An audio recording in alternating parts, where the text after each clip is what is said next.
अहम अपडेट शामिल करें। आपको बताएं कि जिब्रान इलियास का पीटीआई के सोशल मीडिया पर भरपूर कब्जा। चेयरमैन बैरिस्टर गौहर की भी सरजनिश की गई।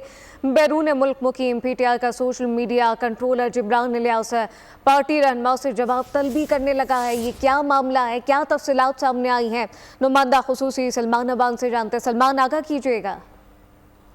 जी बिल्कुल, कुछ ऐसे ही मालूम पड़ता है कि शायद जिब्रान इलियास जो कि इस वक्त बैरून मुल्क बैठे हैं, उन्होंने पार्टी को टेक ओवर कर लिया है, क्योंकि जिस तरह से वो पार्टी की मौजूदा क़यादत से तफ्तीश करते हैं, उनको इन्वेस्टिगेट करते हैं, उनसे पूछ परतीत करते हैं, उससे जाहिर होता है कि पार्टी जो है वो अब गालिबन जिब्रान इलियास चला रहे हैं और एक सोशल मीडिया कंट्रोलर की हैसियत से पूरी तरह से उनकी पार्टी पर, पीटीआई पर ग्रिप जो है वो नजर आ रही है। और जराये का कहना है कि जिब्रान इलियास को ये इख्तियार और ये तमाम तर जो मामलात हैं उनके सपोर्ट बानी चेयरमैन की जानिब से किए गए हैं, यानी कि जो भी सोशल मीडिया